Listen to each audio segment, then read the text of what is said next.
Good evening. Don't want to keep everybody's evening occupied with at least the entire evening.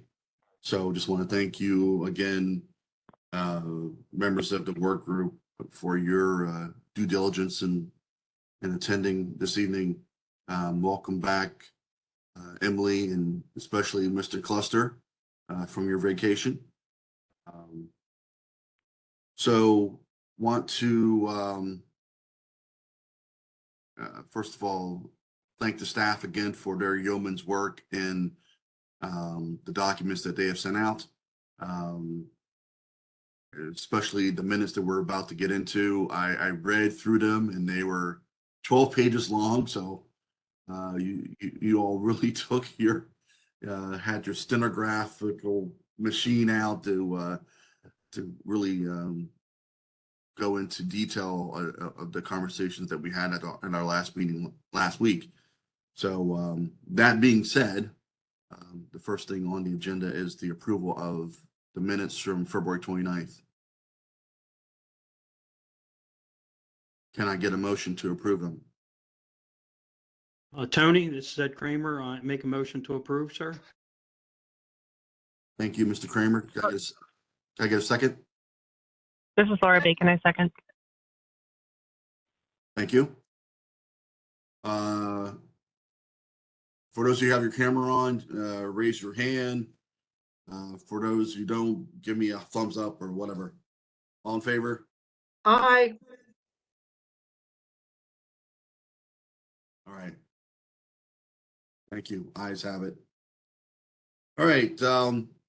At our last meeting, I submitted a compromise proposal that we talked about a little bit. Like to circle back to that, especially for to include Ms. Brophy and Mr. Cluster in that conversation as well. So you've gotten a document. Staff sent that out to you. Like to find out where your thoughts are on that. Yeah, no, I appreciate the detailed minutes. That definitely helped me catch up since I unfortunately was not on vacation like Mr. Cluster. I was at another public hearing, so that was not as much fun as his, I'm sure. That's fun. I know, but I did read the minutes. So number one, thank you guys for incorporating my comments because I had submitted written comments since I couldn't be there. I guess the only comment I have on your compromise, Chair Campbell, is first of all, thank you for putting it together. I know it took you a lot of time to do that. It was just when you had a range, I know there was some discussion in the minutes about the range, but I would just suggest that the maximum, if we were to agree on a range, gets lowered to 100,000 rather than 120, just because we're at 122 right now, right? And that's kind of one of the cruxes for this conversation in this work group. So I would just suggest that the maximum gets lowered to 100,000. All right. Thank you, Ms. Brophy. Anybody else?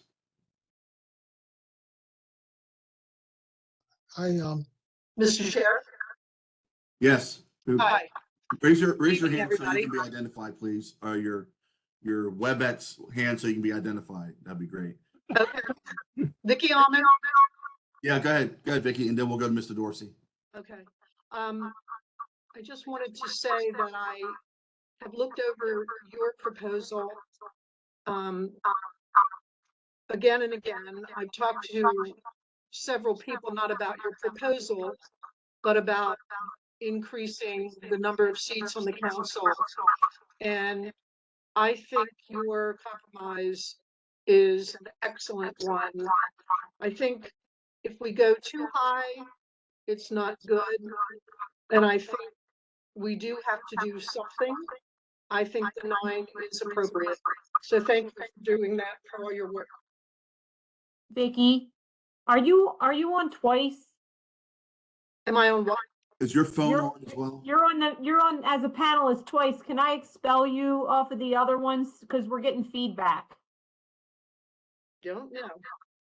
let me expel you. Hopefully I won't kick you out of the meeting totally. Let me try it real quick. Okay.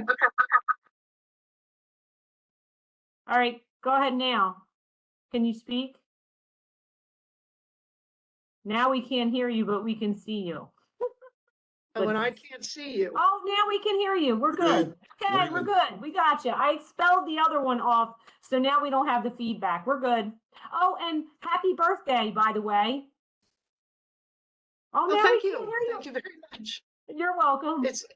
It's a pleasure to celebrate with you all. Yeah, I'm sure last year when you're looking at your calendar for this birthday, this wasn't on your agenda, I'm guessing. No, it didn't seem to be. No. But thank you. Mr. Dorsey, you had your hand up. Yeah, in terms of when we're coming together with the conclusion on the report, I'm hoping that we'll be able to give rationale to people rather than just this was the result of our votes and individual opinions. And when I'm trying to look at the issue of 11, I see like 5 things that we've covered that point to 11, whether we're talking about the 2 comparable counties in Maryland, Montgomery and Prince George's having 11. Outside of Maryland, in terms of Arlington County and its relative size would justify 15. In terms of the peer counties that have both executive council and population size, have a medium of 12. Increasing the number allows for more non-Black minority with significant non-Black population in there. And then also because of all of the comments from the public. What I was wondering is, someone who supports the idea of 9, what is it that you would be able to say as to the rationale as to why the number should be 9?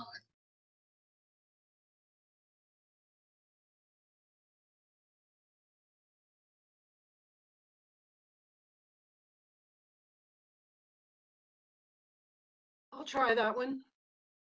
Hmm? I can try that one. Can you hear me okay? Because I can't see anybody. As far as the rationalization of 9, we are definitely increasing seats on the council to make the districts a more manageable, if you want to put that word in. But I think it's appropriate to go to 9. I think 11 is too much, and I don't think it's necessary. I think we're doing what people are asking us to do, looking at the council, ways to make it better. And I think increasing it to 9 gives us a much better handle on things.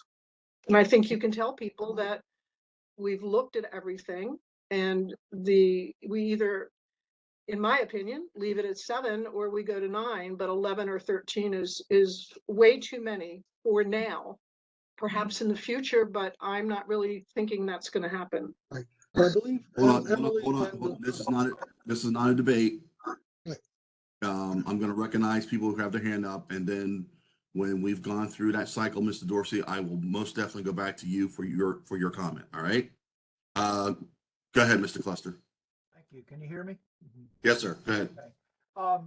First of all, I still believe that as somebody that represented that amount of people, for 10 years, I don't think that it's not manageable.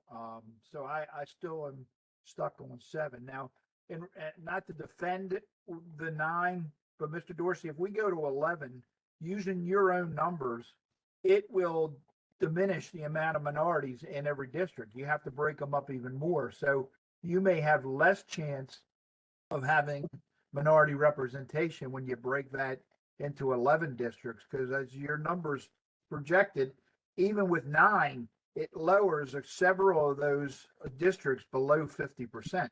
Whereas at 7, you have 3, if I recall right, 3 that are above 50%. So I mean, I'm not defending the 9, but I just wanted to give you, what my thoughts about the rationale was. that if we did go to that, what you could use. Okay. Thank you, Mr. Cluster. Ms. Lewis? Oh, good evening. I believe that the council does need to be increased, and I do think 9 is the appropriate number. Because the job of a county council person has changed significantly since every district represented approximately 50,000 people. If you just account for the diversity, the development, the redevelopment, now that it's aging, all of the other mandates, federal, state, that is now in place, it wasn't in place back then, required a lot more study, a lot more discussion, and a lot more input, and a lot more things that have to be considered than in the past. So the council does need to be increased because it's a more difficult job, more complex, more complicated than it was in the past. And the way that the report is there, I understand, Mr. I'm here. Can you hear me? Because I'm hearing feedback on my You're fine. that Mr. Dorsey I talked about the rationale. I found that also lacking. I found it was almost like it was the minutes, our action items and what we did, which would be a minute, was in the report, as opposed to showing that we did have a rationale for why we came to decisions that we had. It wasn't just we had a discussion and we took a vote and the vote won. That there was a definitive rationale, so that when the public reads this report, you'll see that this was a thoughtful process. And that I think that's what Mr. Dorsey was talking about might be missing in the report, as opposed to just we did this, we did this, we did this, but also what do we say was the rationale for our decision? All right. Thank you, Ms. Lewis. Mr. Kramer, then Mr. Mayhew. Go ahead, Dad. Thank you, Tony. My thoughts were 7. I've told you before that I've considered 9. By going up to 9, and my biggest thing would be increasing staff, the amount of people that each council person has. That way they can cover, it would cover the additional people, so we don't have to go to the 11 there. I think 11's too high, only my opinion. I really do. No, but that's basically, I just wanted to say that. Thanks, Tony. Okay. Mr. Mayhew? Thank you. I would in favor of increasing to 11. I think just the sheer numbers of population warrant that. And then when you add on the increased diversity that has occurred within the county, that the 11 districts would provide opportunities for minorities to be represented on the council. Thank you. Okay. Mr. Dorsey, did you have another comment? You're muted, sir.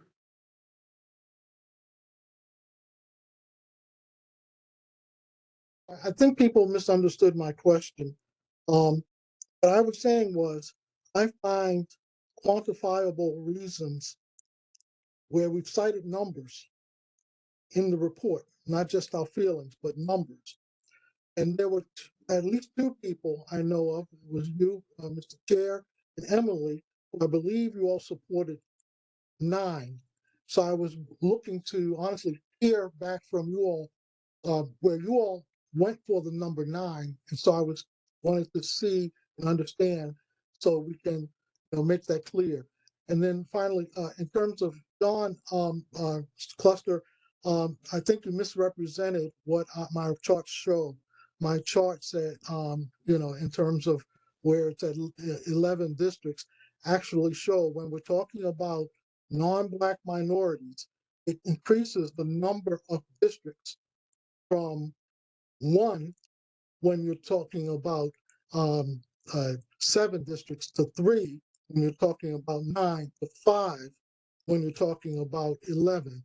So that was a point I made in an email to you all, that it increases because some people were concerned that I was only looking at Black and district, but that wasn't the case. When you look at the smaller numbers, you can't double count and say, oh, Black plus the other ones. If you're trying to get new Americans in, you got to be looking at them separate from the number of Blacks in a district. So, as I said, the original question I had sort of targeted to Tony and Emily as to you all thought 9 was the right number. Could you share with me again why you think 9 is the right number? From the research that I did when I sat on the Charter Review Commission and what's the word? Championed the idea of expanding the council at that time.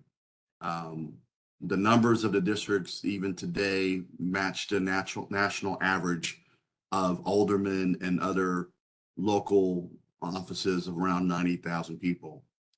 Your 11 district model were lower to down in the 70s, mid 70s, and quite frankly, I think that's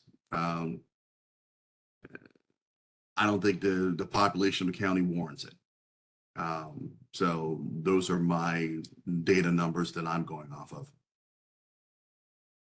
And part of mine was similar to what Chair Campbell was talking about, is also partially fiscal responsibility, right? So we were provided some of the numbers by staff on, look, the capital improvement money is the capital improvement money. I think Ms. Almond mentioned at the last meeting when I wasn't there.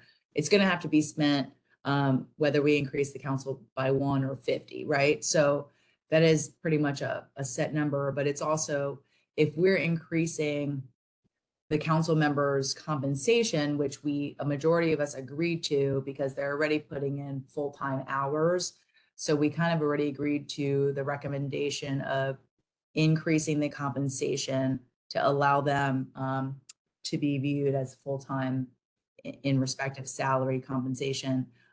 I thought that number and adding the 2 additional council members, including the overhead of each council member, not only their salary, but their staff, as well as all the other benefits that they get, was more of a fiscally responsible answer than adding 4 more to get to 11, and at the same time increasing that compensation. Also thinking into the fact where we've had multiple conversations of, we're probably not getting a diverse pool of candidates, such as younger candidates or women or other minorities, because they're not able to take on that role, understanding the hours and responsibility that they have with that quote unquote part-time compensation.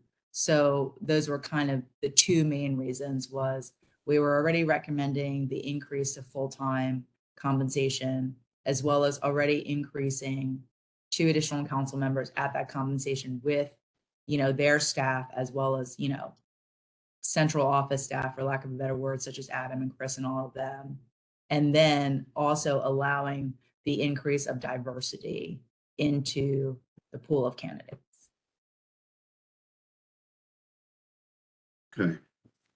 So again, this is not a debate. We were asked by Mr. Dorsey to give our opinions. We did. And so we'll leave it there. Yeah. Okay. So at this point, we have 10 members out of the 11. I think that's more than a quorum. I do want to get something on record before we have our public hearings.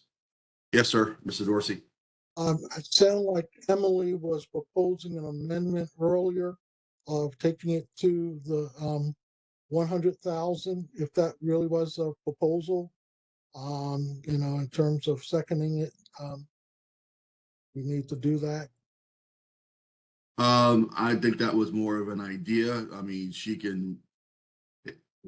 it's not really up for, what's the word? We're not up for an amendment yet because we haven't even first or second the original proposal. If we're going straight Robert's rules. So let's put the question on the table and then we can add Emily's amendment to the question. If I remember my Robert's rule and my lawyer in the room, Adam, am I correct on that? All right. So, and the book's in the corner and in my bookshelf. So, all right. So that being said, I'd like to ask a motion on the proposed compromise.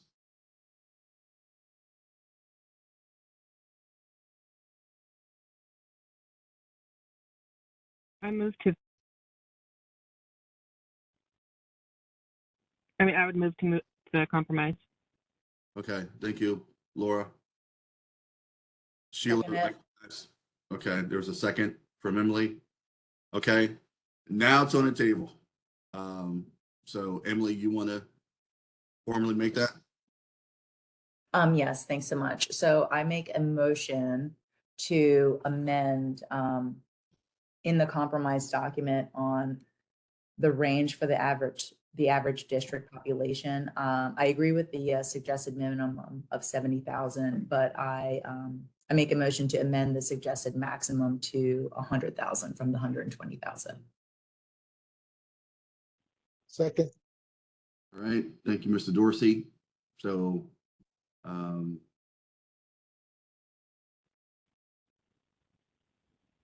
we vote. Vote to approve the amendment. So, can I get that? All in favor? Say aye or raise your hand. 1, 2, 3.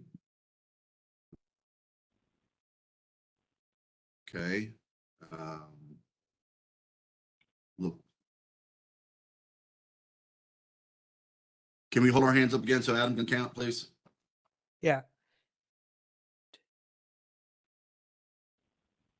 I believe I count 6 hands raised. Okay. And for the record, if you do not approve of that amendment, raise your hand. 1. Okay, so Mr. Cluster votes no. This is Sheila Lewis. I had my hand up. I guess you didn't see it. So would that be 7 for Miss Lewis, I think? No, no, I had my hand up. No. Miss Lewis, you would count as number 7 for a yes. No, I'm not. That's what I'm trying to explain. That the motion was put in and it was second. And according to the rules, Robert's Rules of Order, there should be a discussion before the final vote to decide one way or the other.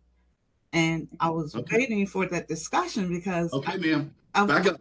Okay, I'm good with that. Back up. The only reason because I was trying to clarify.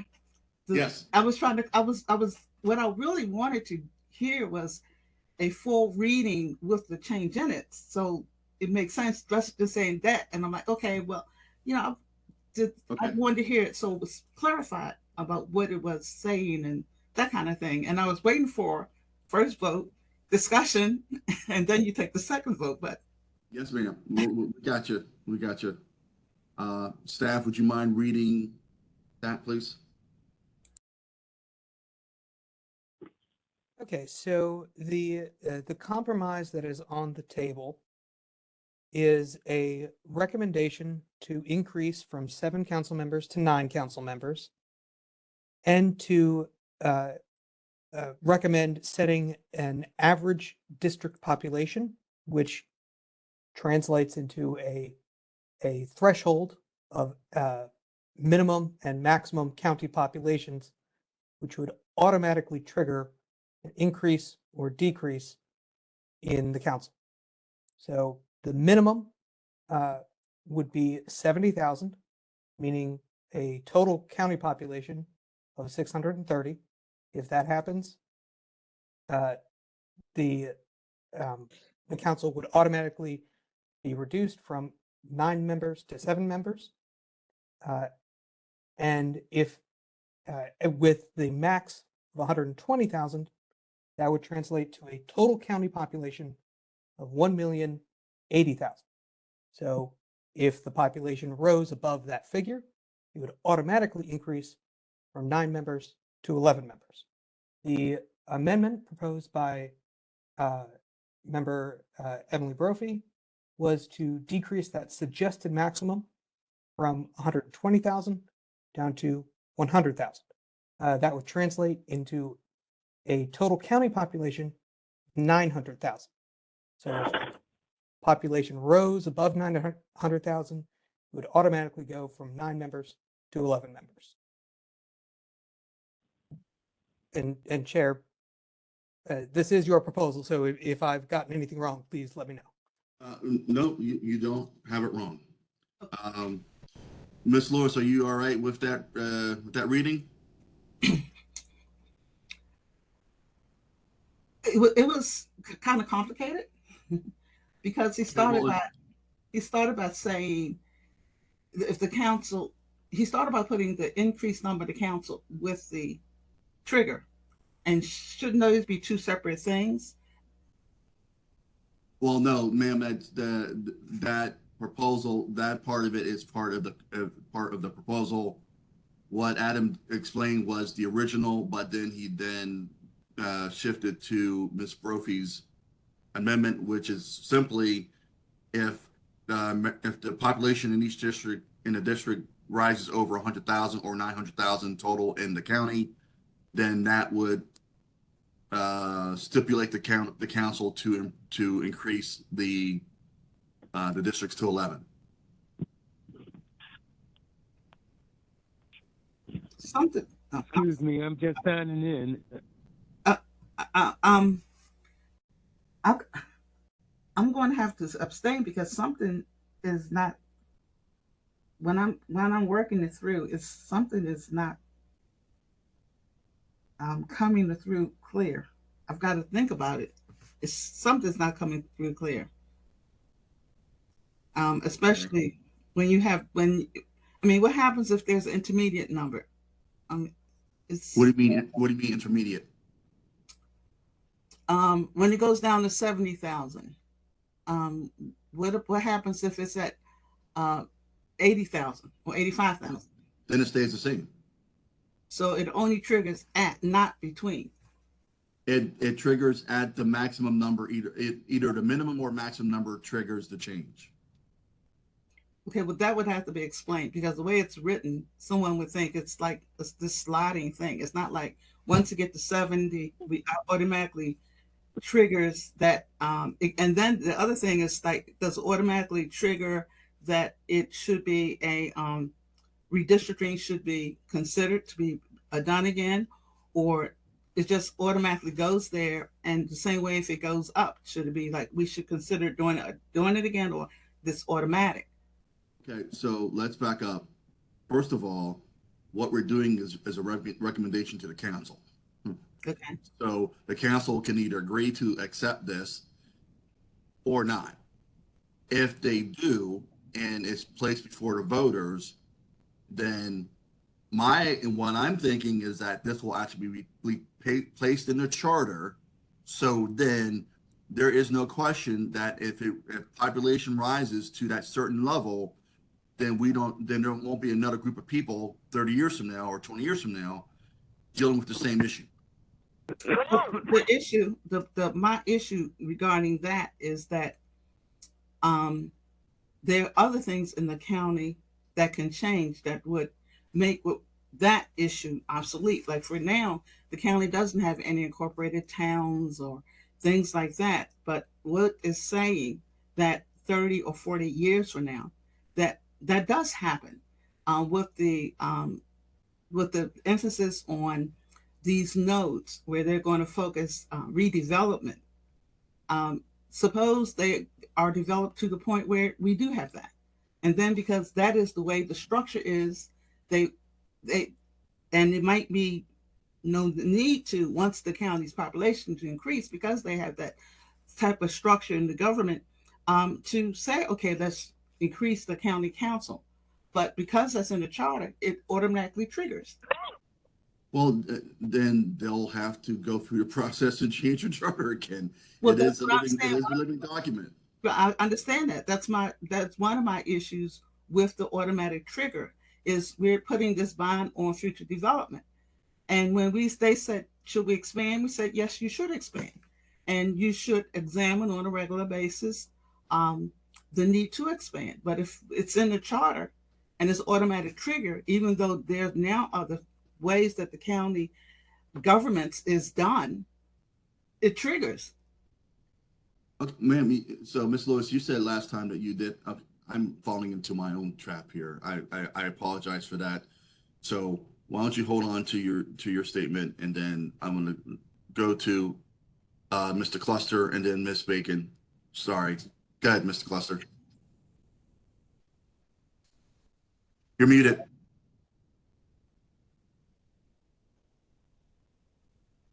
Still muted. Okay, I should be unmuted now. Okay, I'm on the same idea as Ms. Lewis, but it's a little bit different. There's no stipulation in there in case the population goes down. It's sort of like the gas tax index. You know, the inflation makes the gas tax go up, but if inflation goes down to a period or a point, the gas tax will never go down. So if the population of Baltimore County goes down, if we meet that threshold like you have in there, and we make it 11 or 9 or whatever it may be, and then 10 years later it goes down, we have nothing in this document that says that we're going to throw out a couple councilmen because we're now down below that threshold again. So, you know, the same idea as Ms. Lewis said, there's got to be something else in this document that allows for a change without having to go through the process that we're going through again. Well, Mr. Cluster, it does address if we lose population. Where? Um, what are you going to do? You're going to throw out councilmen? Baltimore City did it not too long ago, sir. They redistricted and got rid of 4 council people. They had to go through the whole process, though, to do that. Yes. I mean, I don't think that government should be static. Go ahead. I said, I'm just giving you my opinion, and like I said, we see it. What's going on with the gas index, and it could happen the same. Not a tax, but I mean it could be the same type of setup with this increase. So I'm not going to argue with you, Tony. I'm just no, I'm good. Ms. Bacon. I just wanted to respond to Ms. Lewis's comment. I think that the document is fairly clear about what happens at different population points. And I also think if we end up with incorporated municipalities, if the population drops, anytime that we change the number of council districts, there will inherently be redistricting. That's not a reason to not change them. That's why we're here. So I don't think that's an extra reason to not go through with this proposal. Thank you, Mr. Mayhew. Jeff. I hear a lot of back and forth, and I would just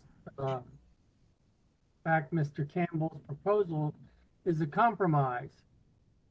It's we're stuck between 7 and 11, and his compromise kind of splits the middle, but it also puts in triggers for possible expansion or possible reduction. So I think if you can think of it in terms of a compromise, that it's trying to address both perspectives, I think it does a very good job. I have 2 people who are on the phone that I'm not sure who they are. Do we know who they are? Yeah, I'm Mr. one of them. Harris.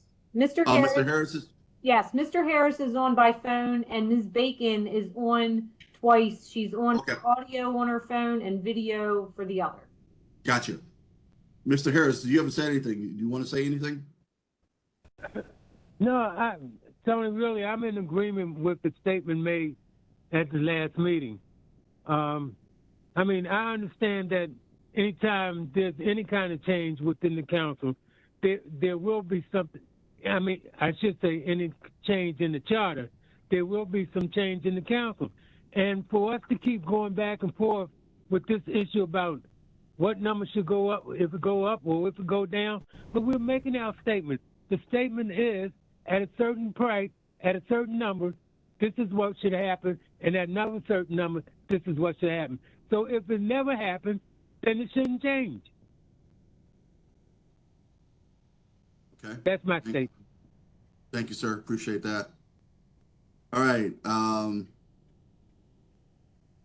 Any other discussion on the amendment? I have one question. Yes. Why did we feel, well, why, can anyone explain to me why there is a need to include a trigger in the county charter? Why is there a need to put a trigger in the county charter? Well, since it was my idea, let me answer it. One of the reasons why I think there was legal action against the county was because of inaction or perceived inaction. And usually there's inaction because people's personal interest sometimes gets the better of them, to be polite. This removes that personal interest, where it is, we know what the rules of the game are. We know if population increases or decreases at a certain level, then that means that that change will happen, as opposed to hoping that people will implement change. So that's the reason for that instrument. And I use the word trigger. Maybe that's not exactly sensitive, and so I apologize for that. But it's an instrument to make sure that representation stays relatively the same. Doesn't matter what the population is. Does that help? I'm think it does help to explain your reasoning. But I don't think that it justifies this action. Okay, ma'am. Who else has their hand up? I do. Eric Rockel. Hey, Eric. My thought on thinking through Emily's motion would be that if we shrink the upper limit, we also ought to raise the lower limit. Okay.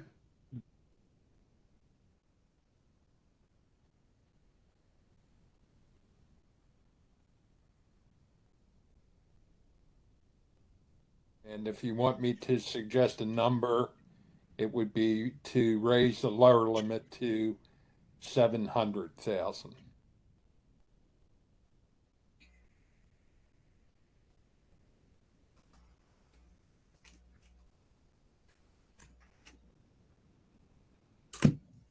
Okay.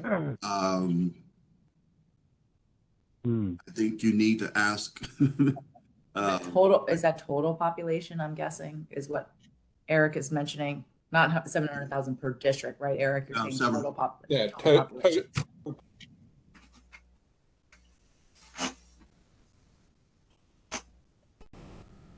total population, yes. Okay. A little under 80,000. A little under 80,000.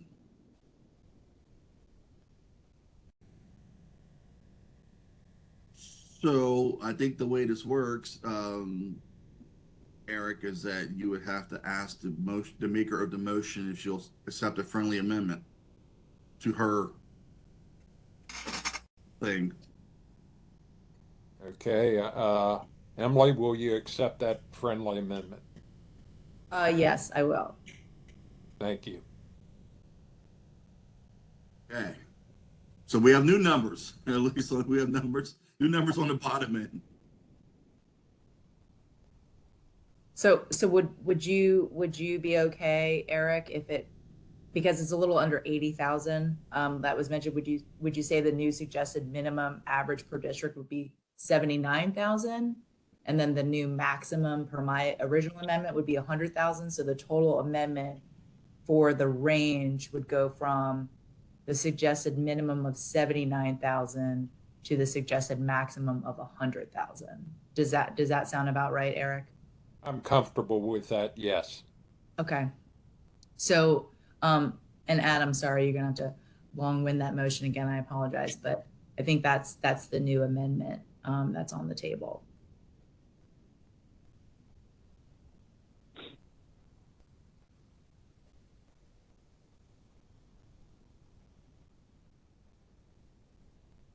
So if I understand correctly, the motion would be to amend the suggested minimum and maximum.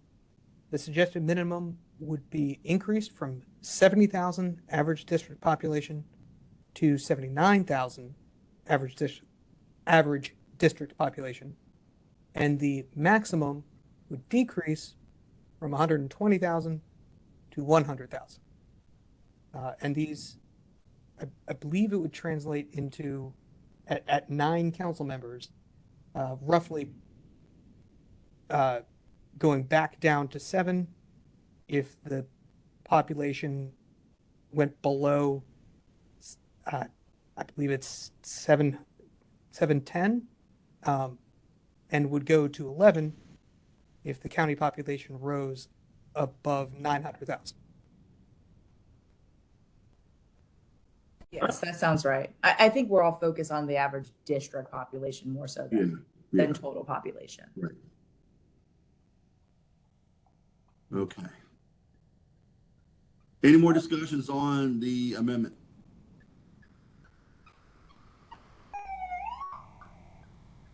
Who got police officer?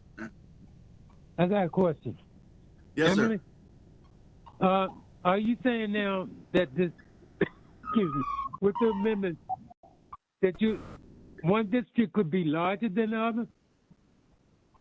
Oh, no, sir. This is literally just an amendment on the compromise proposal that's on the table for us to vote on. So the entire document that Tony submitted for the group literally would stay the same at this point. Obviously, we're going to take a final vote. The only thing that would change is the range for the average district population. It would be the average for all districts, not one or the other. Okay, because I'm the only reason I asked that question is because of population size. I mean, I look at various districts as it stands now, how one district its population is larger than the other, and now you're saying that now we're talking about just a specific number for each district. Mr. Harris, so the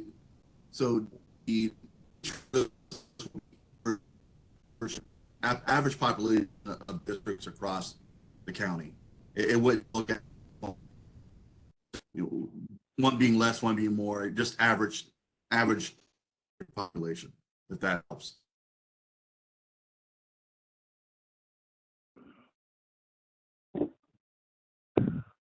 So, all right, I'm just trying to envision that. So now so in the amendment, it's going to talk about the population per district, or are you going to talk about the population in the whole county? The documents always talk about average population in the district. Okay, so if people started moving around and 1 or 2 districts, let's say growth overtook in the eastern part of Baltimore County, where there's a lot of development that's going on, and they became very large, and the let's say the central districts became very small, that would not trigger this, okay, we need to do a redistricting. It would only trigger because of the overall population of the whole county. Even though there might be a serious need to redo that based on where population has now settled and moved. Well, ma'am, that would be solved by the drawing of the lines themselves. It wouldn't be the number of districts. Okay, so this is only to whether to increase the number of council members, has nothing to do with districts. Yes, ma'am. Complicated.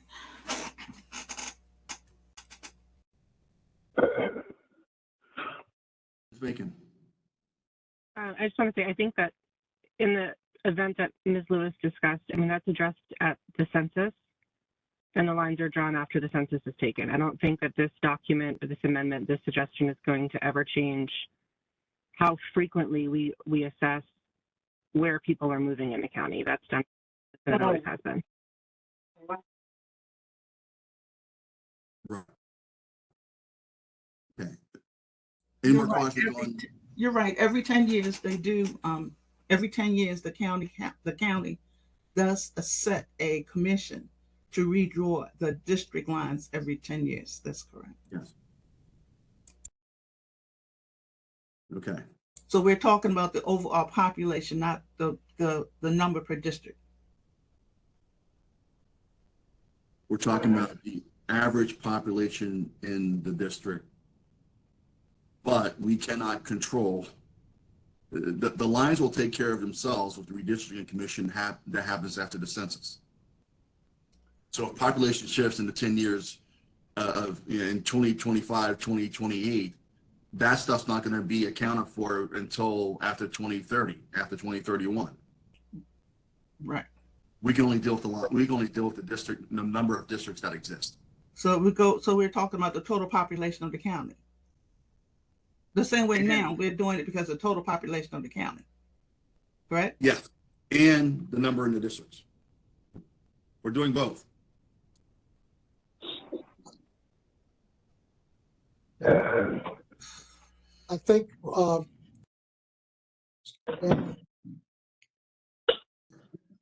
I think it's simpler just to leave it as Ms. Lewis is trying to say, talking about overall population. We've already done the calculation. Rather than putting in two different explanations of how you interpret it, let's just leave it at overall population in the county. Everybody understands that, rather than having two different possible ways of looking at it. Okay. So any other conversation on dialogue on the amendment? Okay, hearing none. Or let's take a staff, can we take a roll call vote, please? Is that possible? Or people just raise their hands, whichever one's simpler. Well, before you take the roll call, can you restate that amendment, please? Yes. Staff, one more time, please. Thank you, Adam. So the would you like me to use the average district population numbers or the total county numbers? Let's do the total county numbers. Okay. So the amendment that's on the table would change the suggested minimum, which would be a trigger to automatically reduce the size of the council from 9 members to 7 members. The amendment would change that to a total county population of 711,000. And the amendment also changes the suggested maximum, which would, if triggered, would automatically increase the council size from 9 members to 11 members. And that total county population that would trigger it would be 900,000. Thank you. So let me go ahead and call the roll. When you hear your name, please say yes or no. Laura Bacon. Yes. Sheila Lewis, Abstain. Eric Rocco, Yes. Vicky Almond,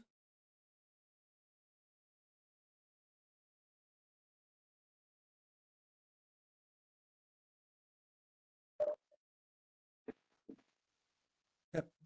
I didn't, I think you might have said something, but it didn't get caught. Good. Ms. Almond? Oh, yes. Yes. Okay. John Cluster, No. Al Harris, Yes. Eric Kramer, Edward Kramer, no. Ed, I'm sorry. Jeff Mayhew, Yes. Emily Brophy, Yes. and Tony Campbell. Yes. Okay, the majority voted for You yes. asked me. So You forgot Mr. Dorsey, I think. I did. I apologize for that. Mr. Keith Dorsey. I will abstain. Okay. So a majority did vote for yes, so the amendment did pass. Okay. And now we've got new numbers. Go back to the original question of approving the compromise as a whole.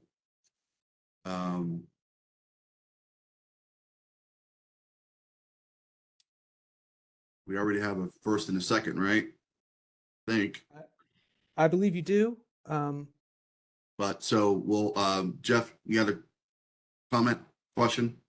Yes, I mean, for the amendment, this is going to be included in our draft recommendation with the understanding based on testimony at the two hearings, we could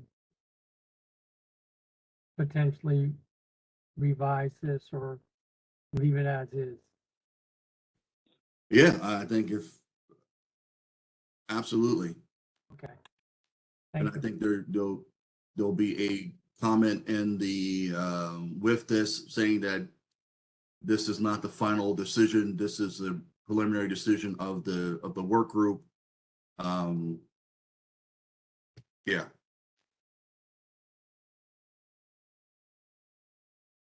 Anyone else?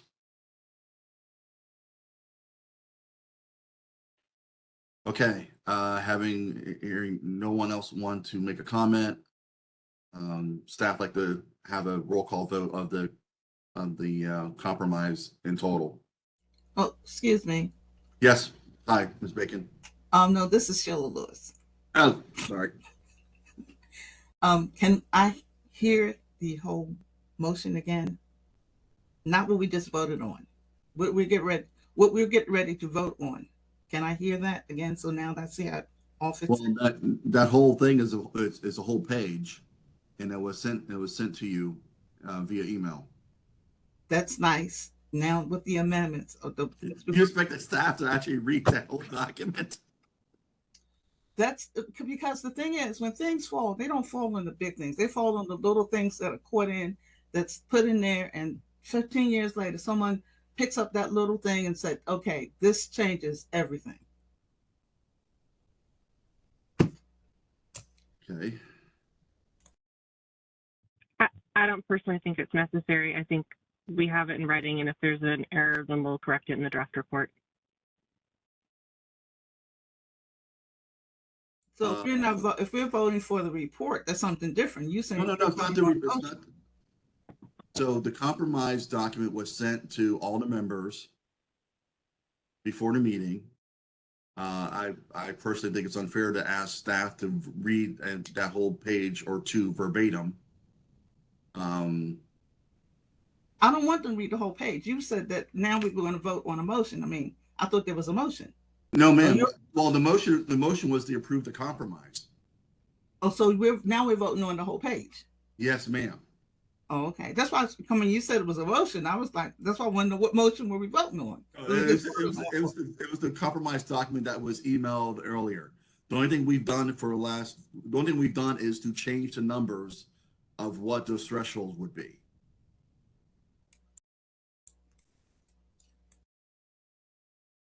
Okay, so now we're voting on that we're voting on. Yes, we're voting on it. We're voting on a compromise document that was presented at the last meeting and was emailed again this week. But with the amendment though, right, Chair? With the amendment. Yes. Yes. Yes. Okay. Anybody else have any comments, questions? Okay, staff, would you mind roll call vote, please? Absolutely. Again, when you hear your name, please say yes, no, or abstain. Miss Bacon, Yes. Miss Lewis, No. Mr. Rockel, Yes. Miss Almond,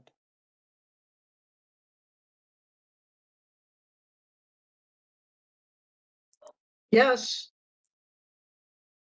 Mr. Cluster, No. Mr. Harris, Yes. Mr. Kramer, No. Mr. Mayhew, Yes. Miss Brophy, Yes. Mr. Campbell, Yes. and Mr. Dorsey. Abstain.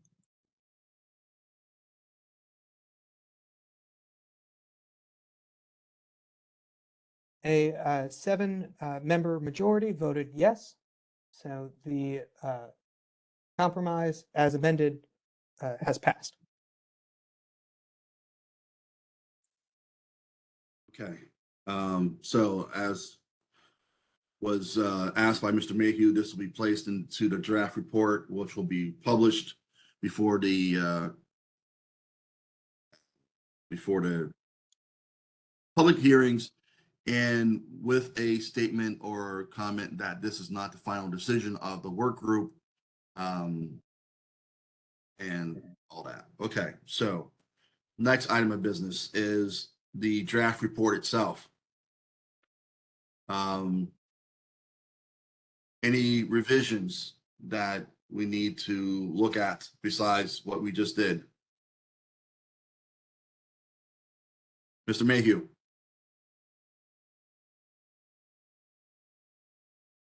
You're muted.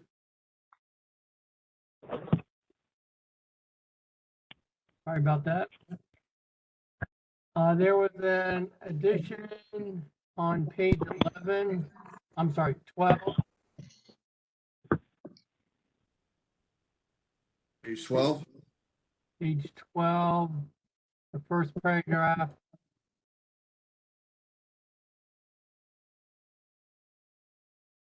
Last sentence, other members expressed that more districts with smaller populations could allow large communities to have their own.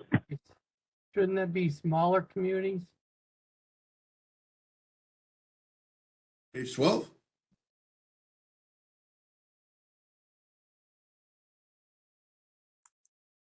Yes.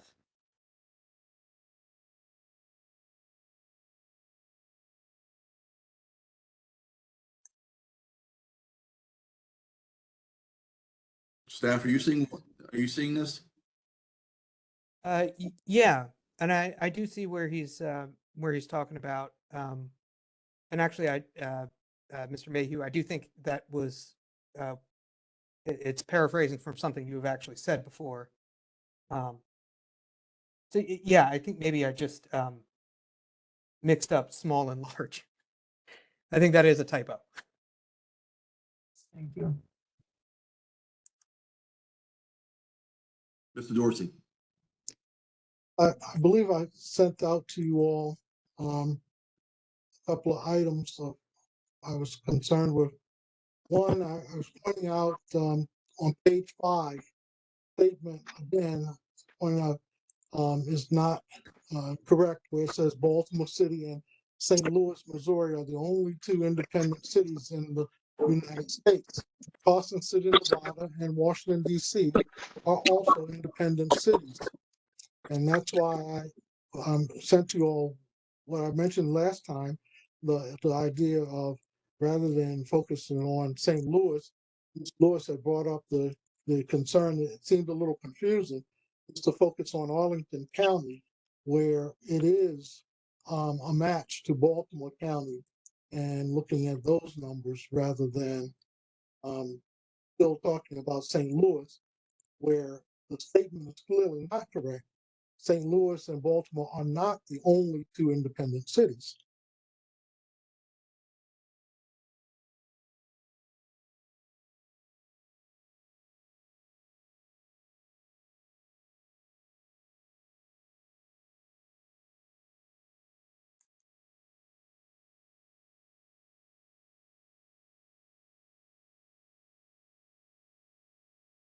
Okay.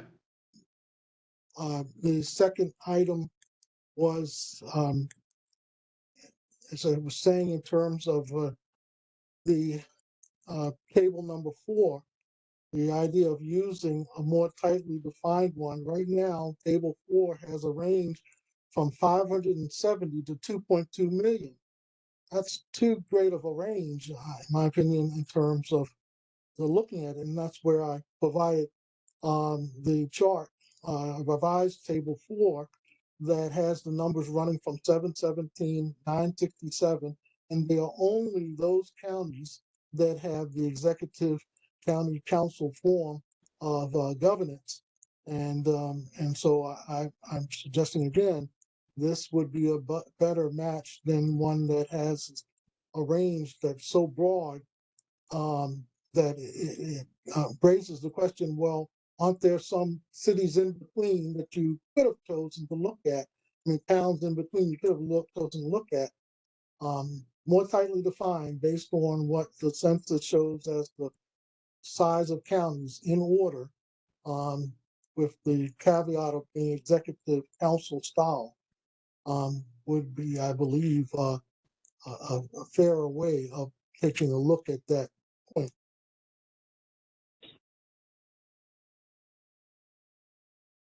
Okay.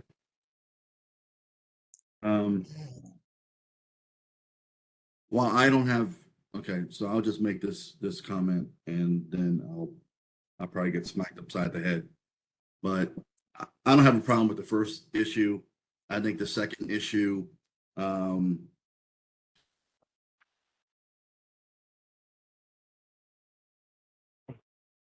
think the staff has done a pretty good job of presenting data across the board.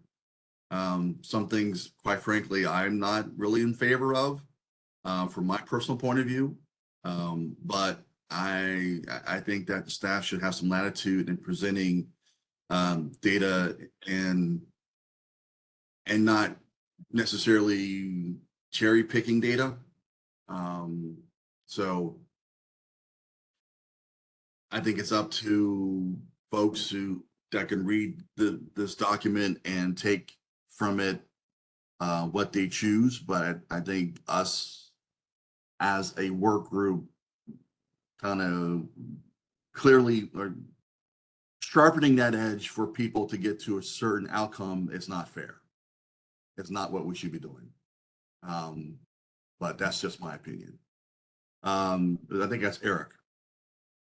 Yes, Mr. Chair, I would agree with your assessment.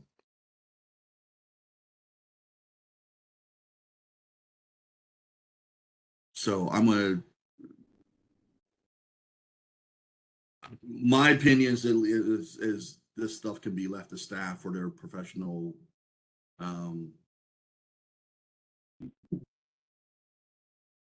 Emily has her that's hand what up. they're here for. Emily has her hand up. Yes, Emily, go ahead.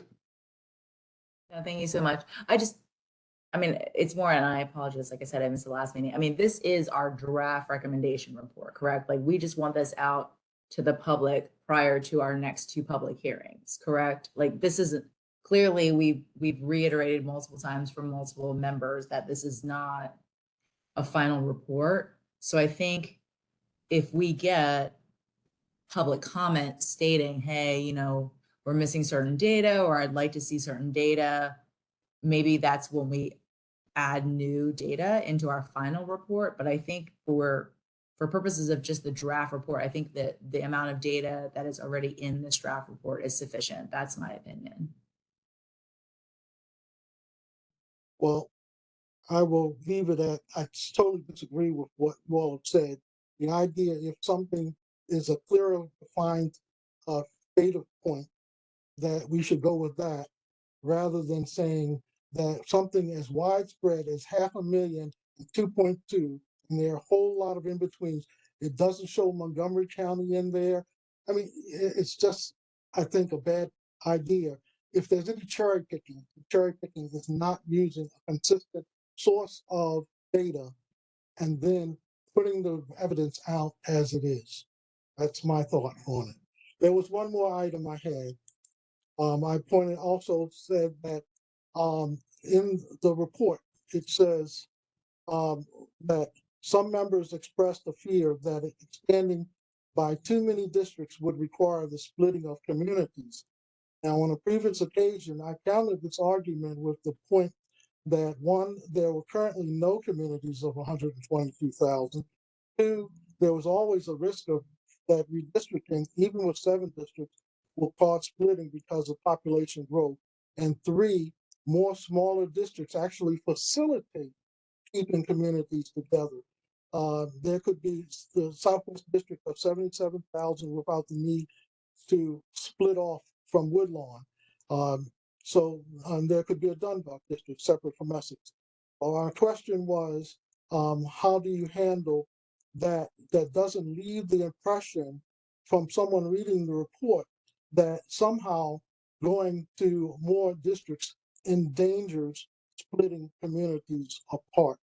And that's why I suggested the opposite view, that smaller districts can facilitate keeping communities together would be one way of adding to that adds balance, rather than leaving it as if that statement was an absolute given truth.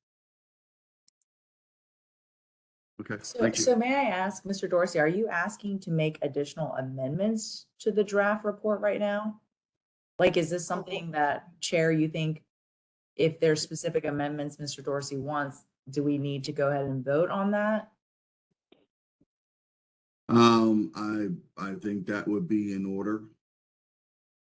Right, so similar to, rather than just like multiple back and forths, as you stated, I mean, if there's specific amendments that he'd like to see to this red line draft report that was provided to us, then we go through each of those? Yes.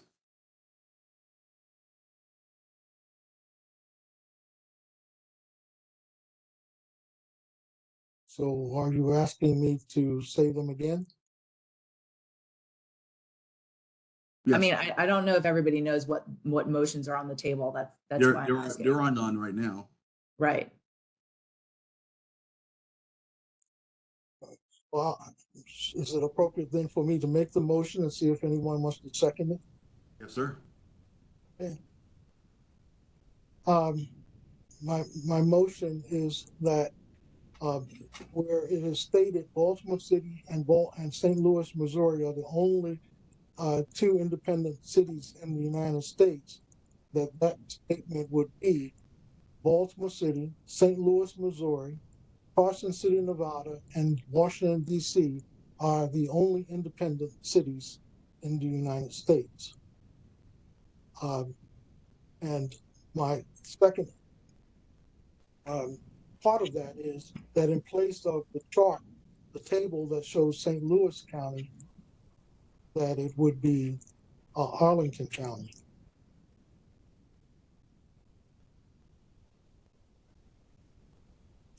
Okay, so staff, did you get that? Yes, for those who are looking at the latest draft report, I believe Mr. Dorsey is talking about on page 5, under the subheading independent cities and surrounding metropolitan areas. That sentence that he referenced, I believe, is in the first paragraph. And then the table that he referenced is table 2. And just for clarification, did you say replace or add? to that? Replace. Okay.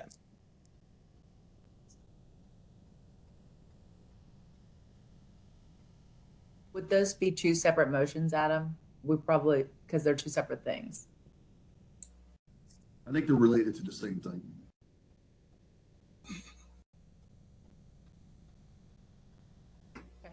They're still the same issue.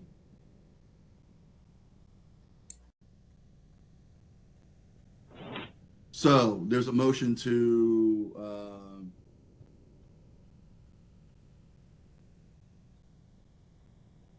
change out table 2 to reflect Arlington, County, Virginia. and to change the wording of the first paragraph because of the change in table 2. So we have that motion. Anyone want to second it?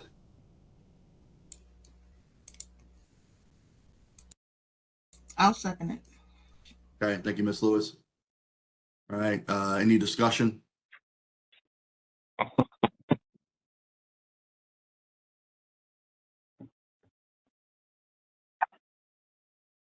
Okay, hearing none. Oh, take it a sorry. roll call.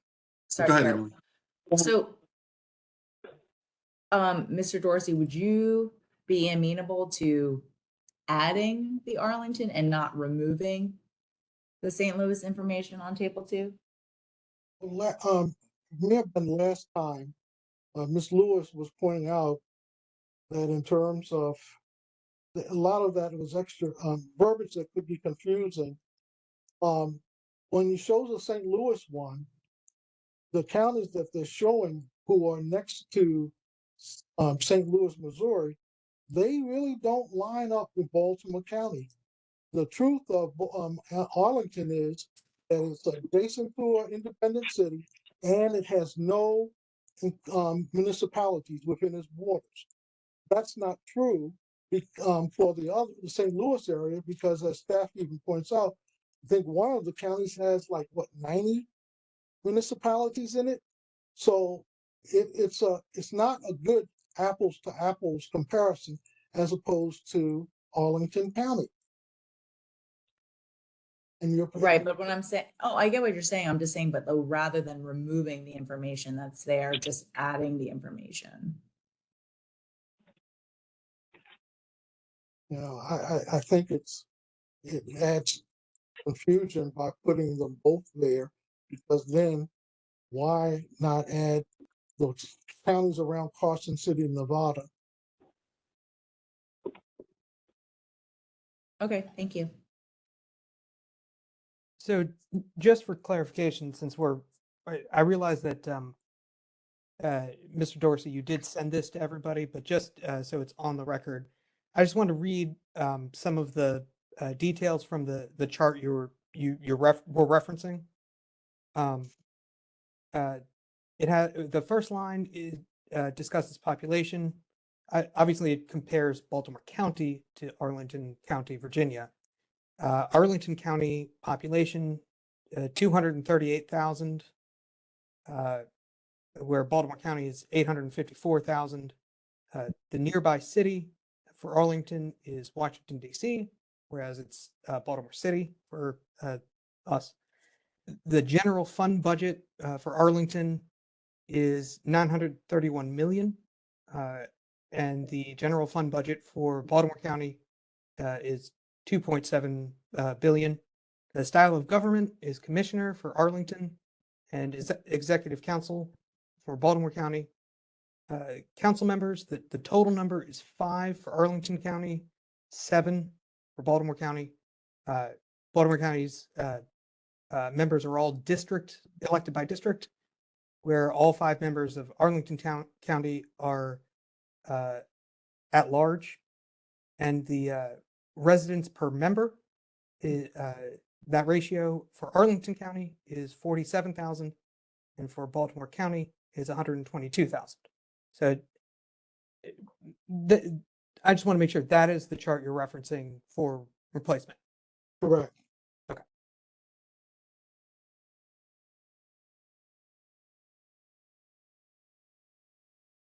So let me ask this question, because it seems like just hearing comments from staff that there are at least 3 or 4 serious deviations from Baltimore County and Arlington County.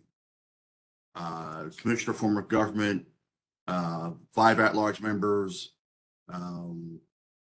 population it was what, quarter of Baltimore counties. There seems to be a wide variation there of those data points versus Baltimore County data points. So I'm not seeing apples to apples there. And maybe it's just me. The point is you're looking at one county against another. Yes, one is 3 or 4 times larger, but then that adds the question, well, compare it to the council size. Is there a reason why then in making that comparison, that it's reasonable to assume that Baltimore County's council size would be larger? It allows you to do that as opposed to comparing against St. Louis County, that's at 1 million, and comparing it with St. Charles County at 400,000, Madison County at 264, St. Clair County at 257, having wide variations in the number of council and districts and councilmen per district and cities. The point of the section was the uniqueness of Baltimore County in terms of its, proximity to a independent city, as well as the issue that, it has no incorporated towns within. That's not true for those St. Louis counties. I'm just pointing out that I think it's a closer match than those comparing against 4 St. Louis counties. Then you only could go and look at the metropolitan area around Washington, D.C. I mean, it's, that's the closest one where you could do the one-on-one comparison. The others, you'd have to look at multiple counties to even try to fit it, and it's not any county, it's the metropolitan area. Okay, sir. Thank you. All right. Any other comments on this question for Mr. Dorsey?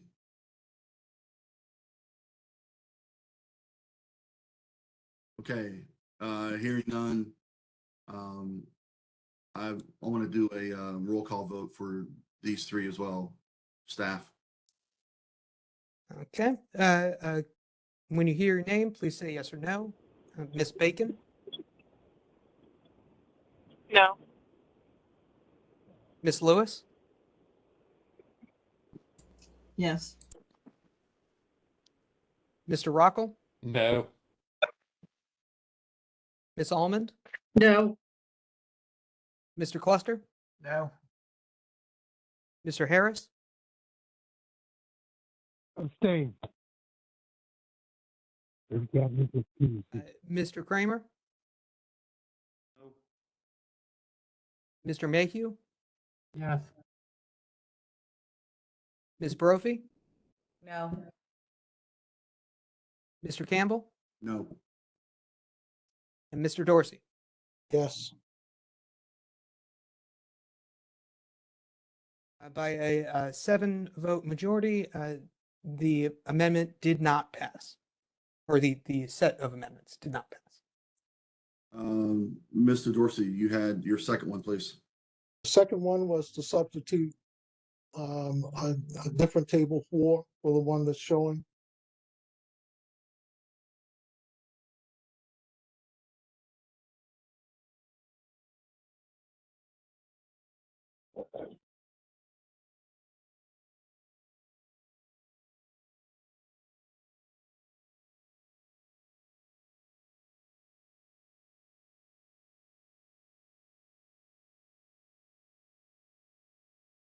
So, Adam, I apologize. So I see the table 4 that's on the red line of the draft report that you sent. Which table 4 are you referring to? Is it like an email, Mr. Dorsey, that we should be looking at, or?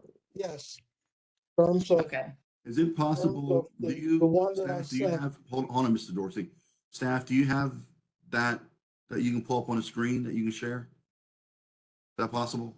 Yeah, let me, give me, I- just 2, You want me to make you presenter, Adam? yeah, go ahead and do that, Chris. Yeah, just because the table is long. Yeah, yeah.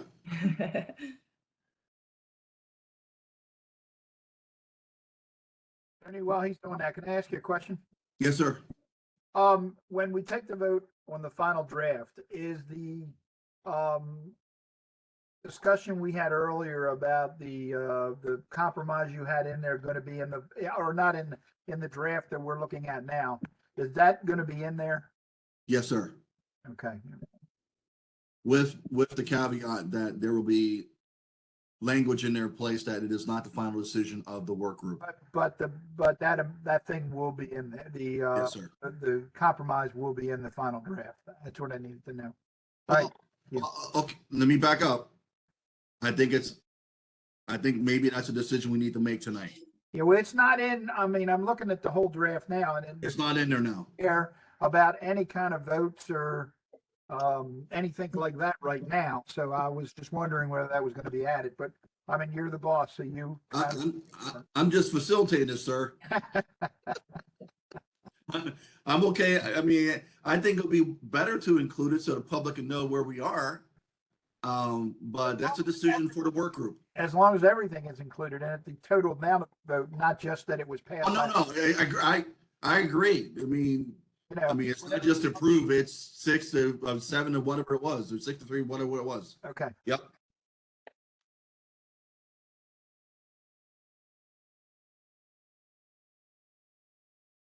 Okay, so Just to make that's sure. go ahead. You all are seeing just a single email, not my inbox, right? Just want to make sure. Yes. We see your whole inbox, Adam. Okay. You get 20% off of Panera. What? How'd you get that? So this is the email that Mr. Dorsey sent that contained both the amendments, the set of amendments that we just discussed, and the current one, which I believe he was saying is would be a replacement for Table 4. Mr. Dorsey, I'm guessing that the rationale is to bring in the higher and the lower limits here and make it closer. Correct. As well as more consistent in terms of in the table 4 as it has right now, it has a mixture of government style. This is just looking at the one style like Baltimore County. Okay.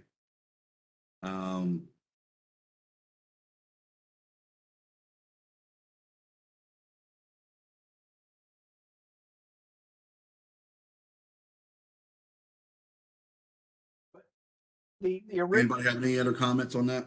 yeah, the original table 4 gives you a much broader look at around the country, where this kind of eliminates a lot of the upper end and the lower end, where, you know, I think it's important that we get that the people get a broader look of what is around the whole country. That's just my opinion. Okay. Anyone else? Discussion? I like Mr. Dorsey's table because it focuses more on finding something near to what Baltimore has. I mean, you're not going to find anything like Baltimore County, Baltimore City, because it's really only 2 or 3 examples. But at least it kind of puts a greater focus on what we find around the country, and it helps point out the uniqueness, because that other table it was just so broad. my first response is why we need all this information when we know none of it fits. But this at least gives a justification why you're using something that's completely different from our county structure to include for consideration. Okay. Anyone else?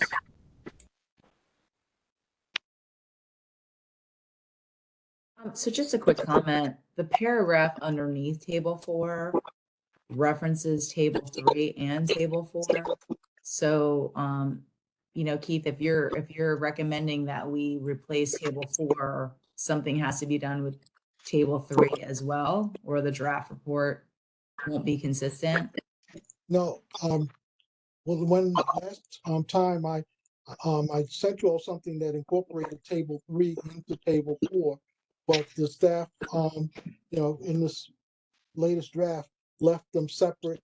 So I have not, I'm not proposing any change to table 3. So the paragraph is still appropriate in terms of its referencing tables 3 and 4. Table 3 has not changed, so it's only table 4. Okay, thank you. Okay. Anyone else? All right. Thank you, staff, for sharing that screen.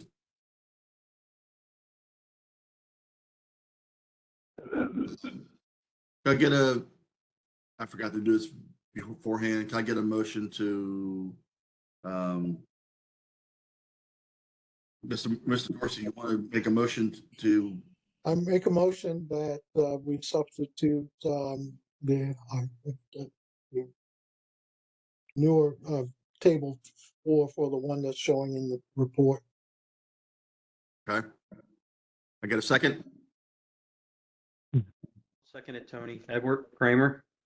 Okay, thank you. All right, I think we've discussed it. Out of turn, but we have discussed it. Anybody else comment?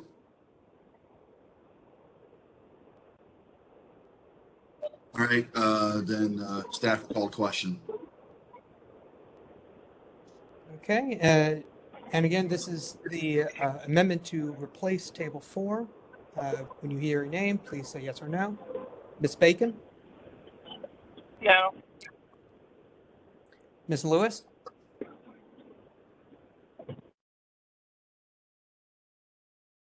Ms. Lewis? Yes. Mr. Rockwell? Yes. Ms. Almond? No, Mr. Cluster? No. Mr. Harris? Yes. Mr. Kramer? No. Mr. Mayhew? Yes. Ms. Brophy? No. Mr. Campbell? Yes. Mr. Dorsey? Yes.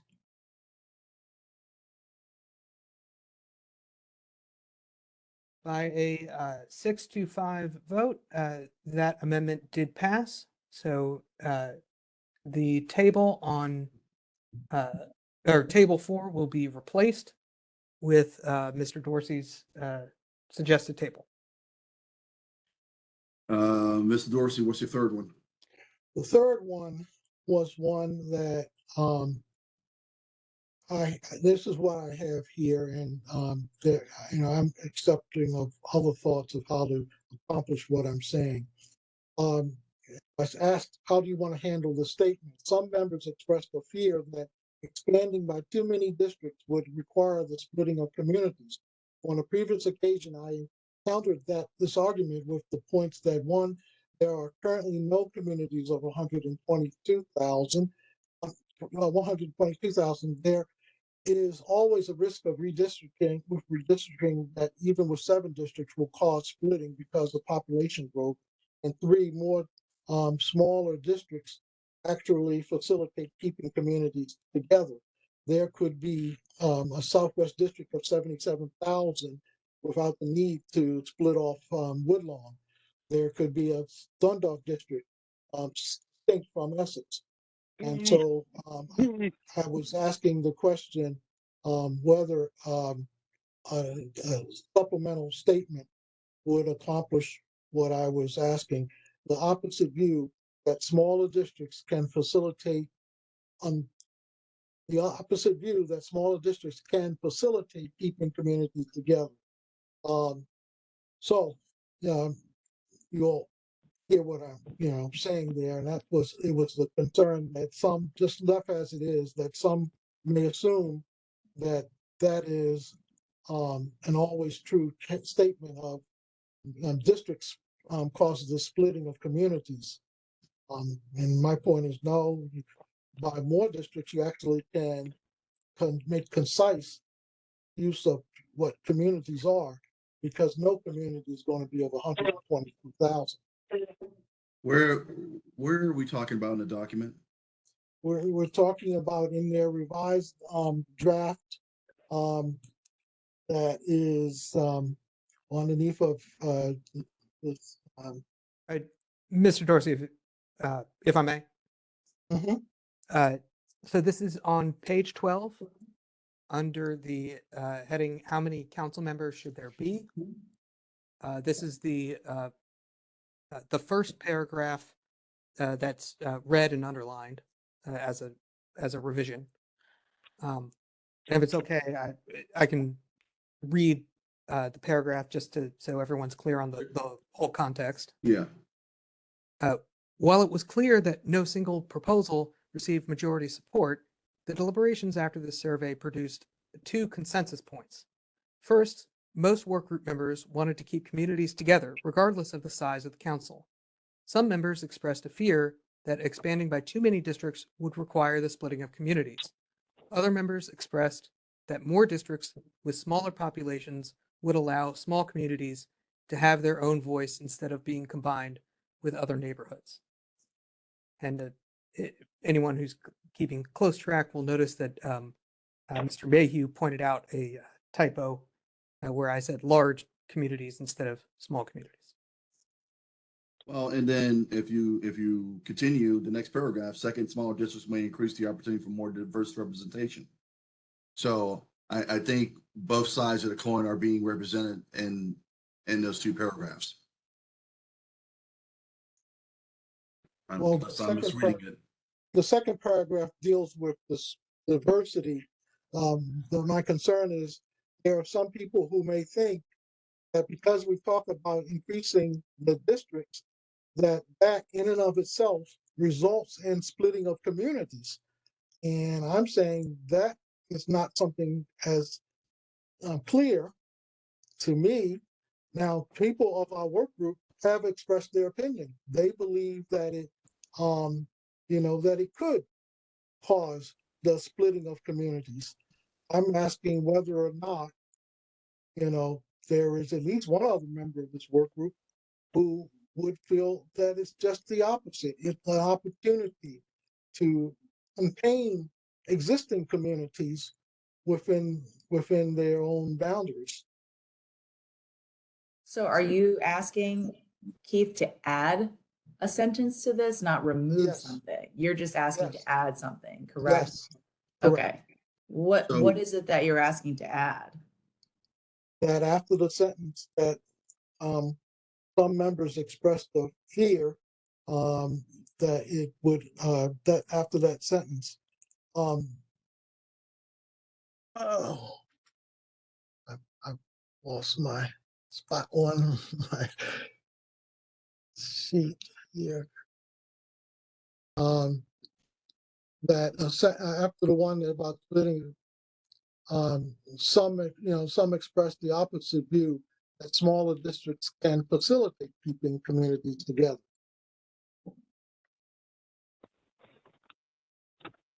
Did you say that on page 12? The sentence would read, some Yes. members expressed that a fear that expanding by too many districts would require the splitting of communities. Some other members believe that the opposite view that smaller districts can facilitate keeping communities together. Maybe I'm not looking at the wrong. Right. Mr. Harris, I'm not hearing you. Maybe I'm not looking at the right page because I'm trying. I thought you said page 12. It's And my page page 12. 12 is talk. My page 12 is talking about compensation. You know, it's the March 7th edit version.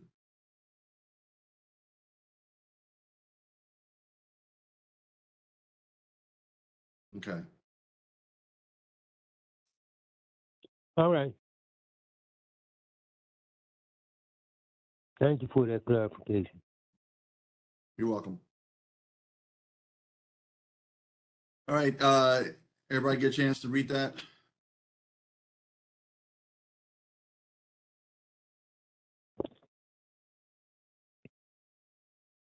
Okay, I think in order to make a motion, we need specific language to be placed in here.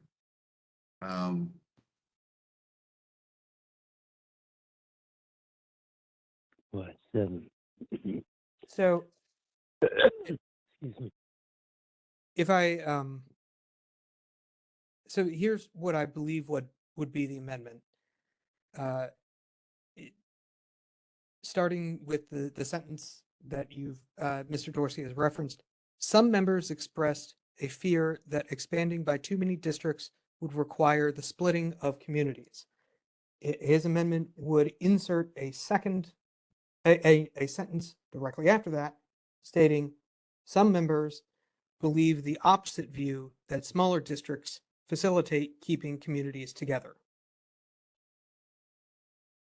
Mr. Dorsey, you all right with that? Yep. Okay. Would you mind saying that again? And then, Mr. Dorsey, I need a motion for you to put it on the table. So the amendment is on page 12, right after the sentence. Some members expressed a fear that expanding by too many districts would require the splitting of communities. The amendment would insert a new sentence that states, some other members believe the opposite view, that smaller districts facilitate keeping communities together. I make a motion to amend the document, inserting the sentence that Adam just read. I second that. Any discussion?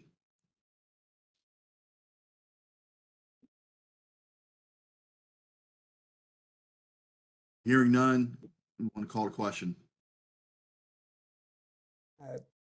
Ms. Bacon? Yes. Ms. Lewis?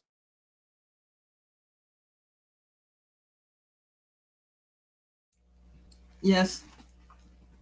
Mr. Rockel? Aye. Ms. Almond?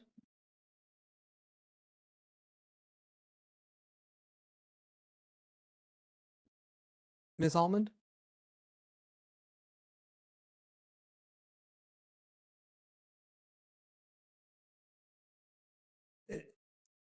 I believe you're still muted. Can you hear me now? Yes. Yes, I said yes. Are you having a birthday drink? Yeah. Yes, in the background. Mr. Cluster? Yes. Mr. Harris? Yes. Mr. Kramer? Yes. Mr. Mayhew? Yes. Ms. Brophy? Yes. Mr. Campbell? Yes. And Mr. Dorsey? Yes. Okay, the ayes have it. That amendment passed and the sentence will be added. Okay. Any more? Yes. Mr. Mayhew. I just wanted to do, since we're doing motions, I need to make a motion for the following sentence? Yes, you do. Typo.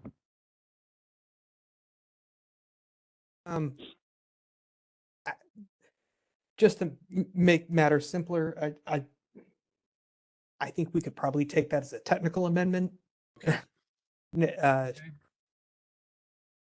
Just you. because I think I did make I think it is a typo. Okay, I'll rely on staff, deference on that one. Ms. Lewis, Yes, I was looking at the report and page 2.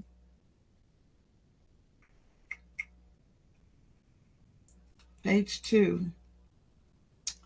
We only have 3 paragraphs that indicate anything about the input, the public input that was received through the emails or at the in-person meetings. And now I know we haven't had in-person meetings, so that stands to be developed, but we haven't referenced anything about the public input from the emails. And I remember I did get a Excel chart that I think it was from the January through February.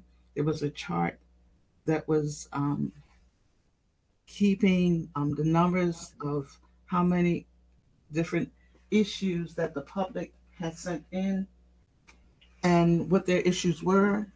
And I was wondering if we're not going to include that, we should at least explain it in some way that we did receive the public input, that we looked at it, and we took into account what the public said. Now, whether or not we said that that was going to make the difference in what we outcome is, I think we need to include what that public input is.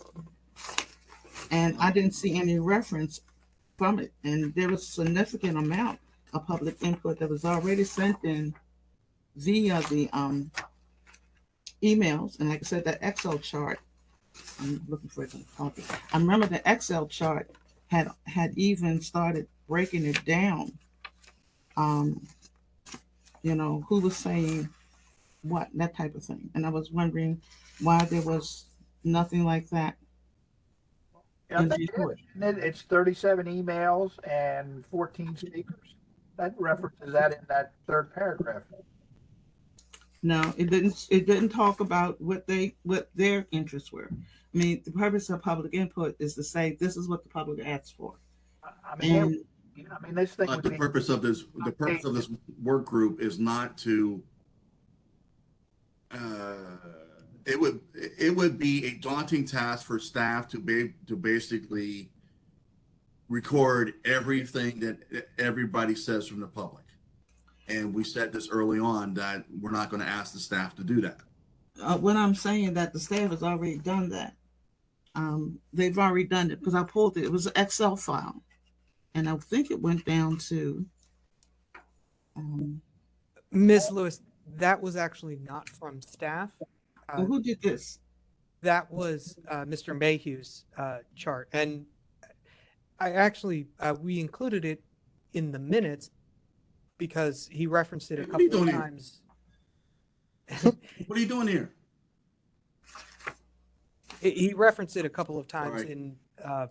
In a meeting. That's why we included it in the minutes. Yeah, well, I appreciate it because I think, and even based on some of the emails that we have been receiving from the public, some in a very accusatory manner is that we are not considering their input, we're not listening to them, and that you know, that they want to be heard.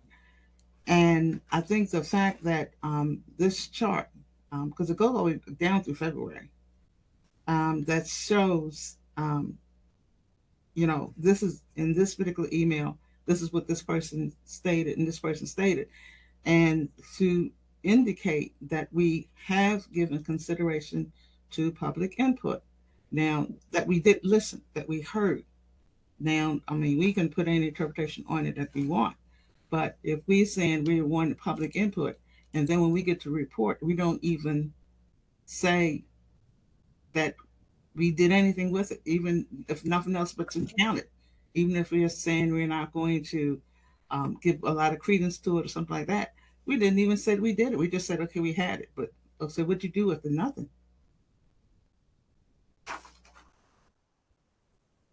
think it's, and if you don't want to include the report, you should at least include it as an appendix to show that we did listen and we did consider public input.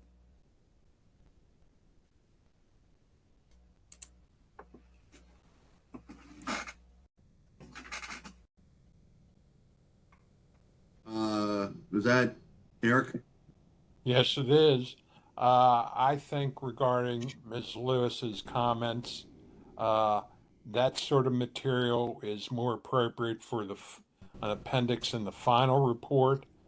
I think that we're just making the preliminary report, making note of the comments that we've received without going into a lot of detail is completely sufficient.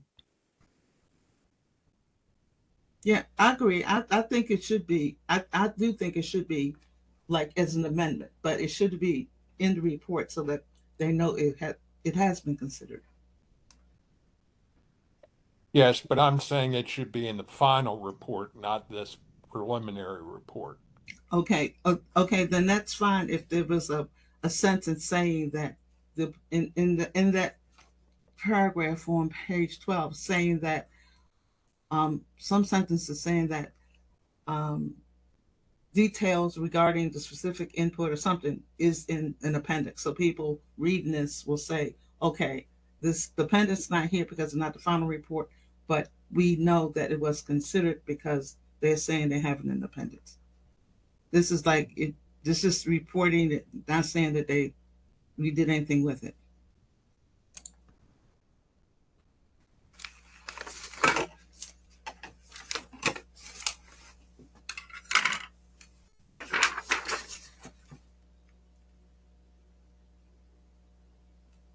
Okay.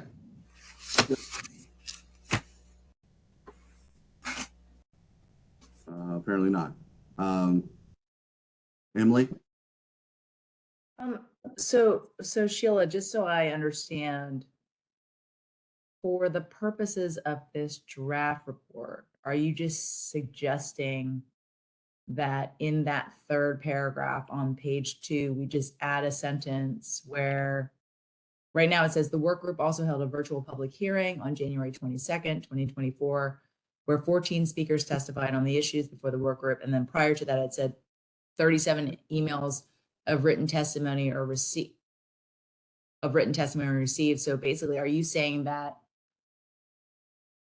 council staff has distributed that information and the work group participated in those public hearings so that those emails and speakers were heard, and that, you know, details of this will be submitted in the final draft report? I'm trying to understand what exactly you're asking to be added here.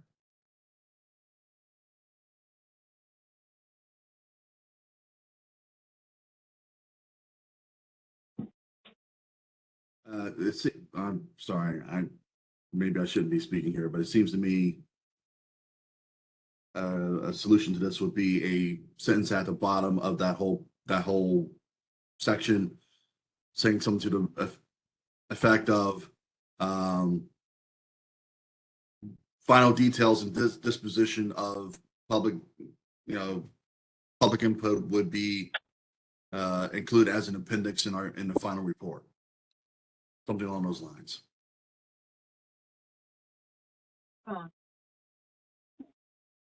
Ms. Lewis, is that what you're talking about? I'm sorry, I was muted. Something like probably in the third paragraph before the last sentence, because you talk about the 14 speakers and you talk about the 37 emails, something that's saying that the specific issues that were identified that came in through the emails were considered, and it would be included in the final report as an appendix. Okay, how about a synopsis of those comments will be included in the appendix? That's fine. Because some of that stuff gets a little long. Yeah, I mean, the thing is, when someone's reading that, they need to see that we looked at it because they heard that we were saying we weren't going to consider it. And that was some of the references for the lot of emails that came in most recently. And to include in this graph, so someone is going to pick up at one of the public meetings on the east side or the west side and say, see, they didn't do it, even though we told them they should. To see that we have done it, and in the final report, they can see it in the appendix. Okay.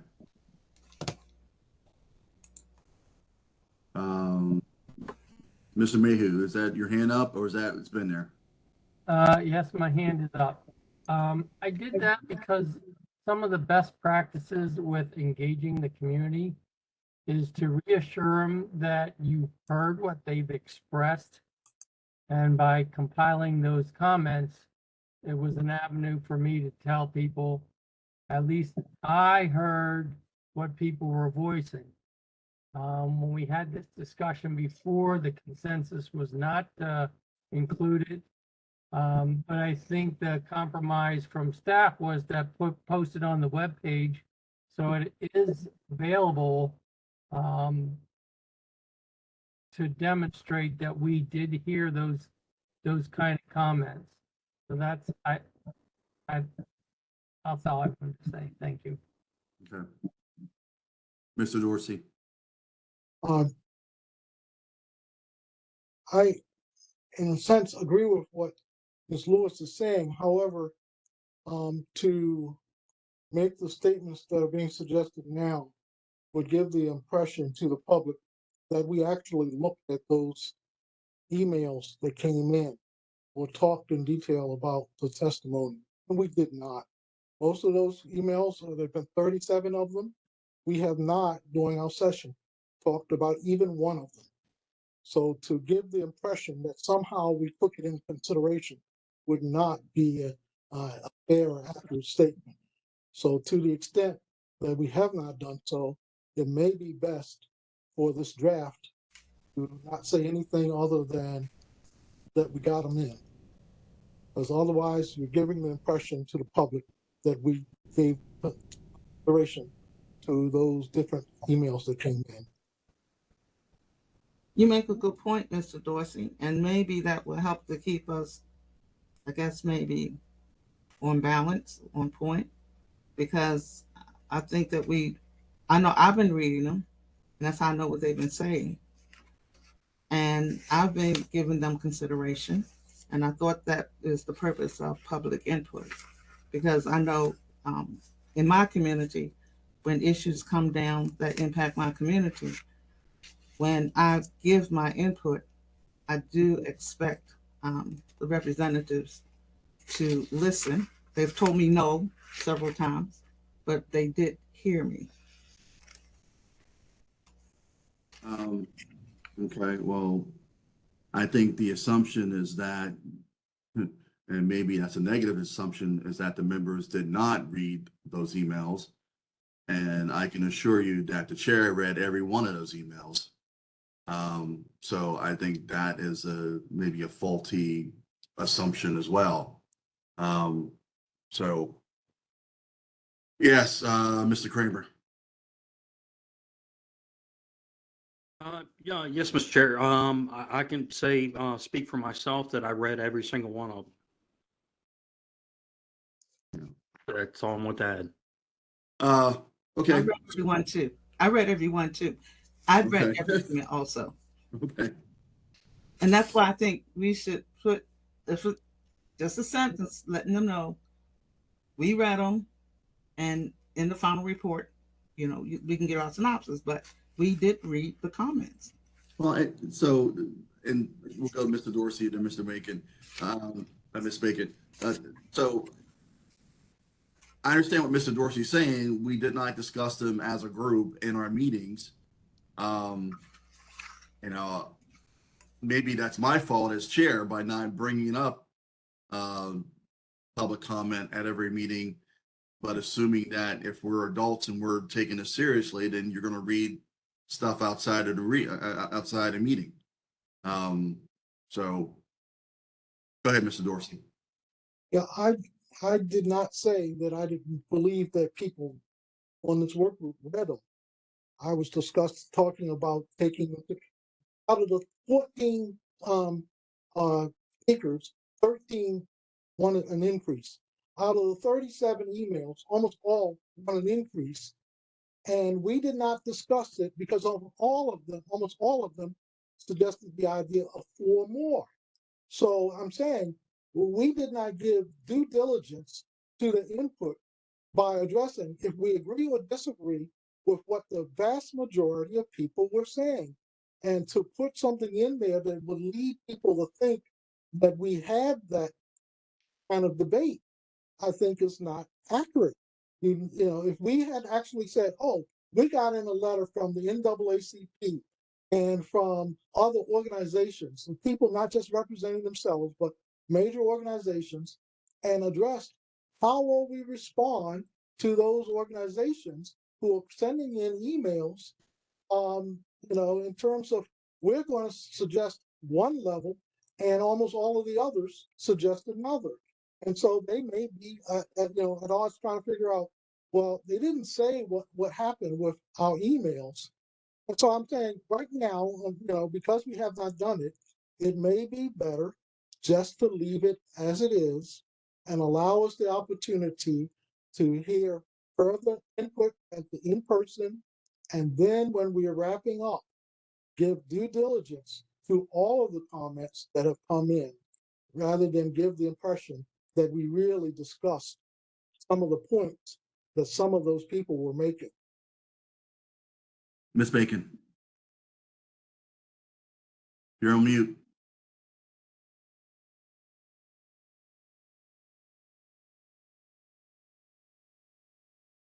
Do we have a motion to add this language? Not yet.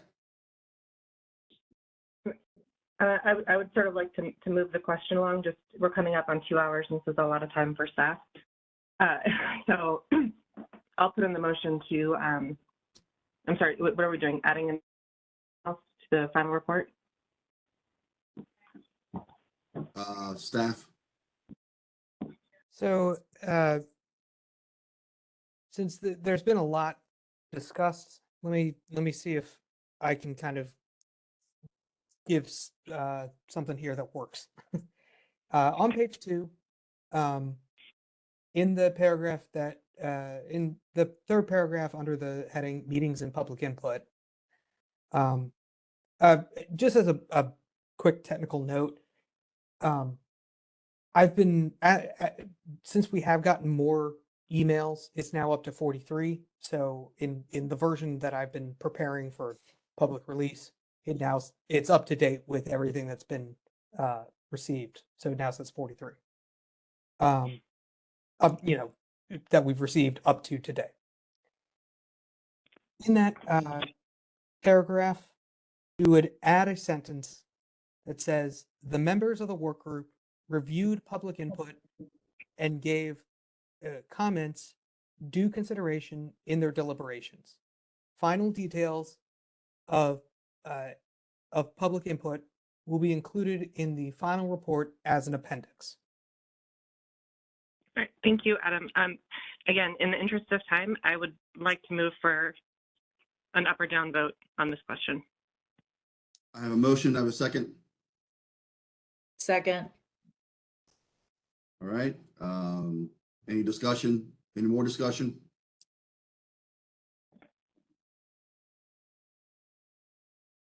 Hearing none. Can I get up and down vote, please, staff? Ms. Bacon? Yes. Ms. Lewis? Yes. Mr. Rockel? Aye. I think that was I think you said aye. aye. Okay. Ms. Almond? I think I think Miss Almond may have had to leave. So I'll count her as absent for now. And Mr. Cluster? Yes. Mr. Harris? Yes. Mr. Kramer? Yes. Mr. Mayhew,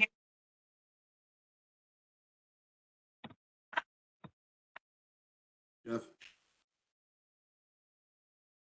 Mr. Mayhew indicated with a thumbs down. As a no? So, no. Ms. Brophy, Yes. Mr. Campbell, Yes. and Mr. Dorsey. No. Okay, so by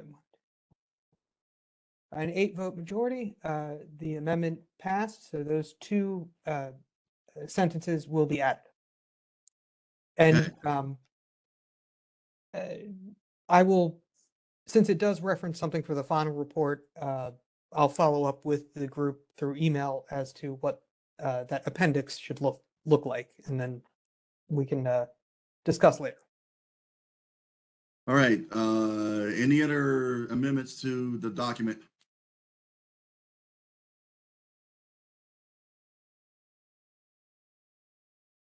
All right, hearing none. Can I get a motion to approve the draft report as amended? Motion to approve the report as amended. Second. All right, another vote, please. All right, this is on the whole report as amended, and with the amendments that have passed. Sorry, hold on. Right. Mr. Kramer, you had your hand up?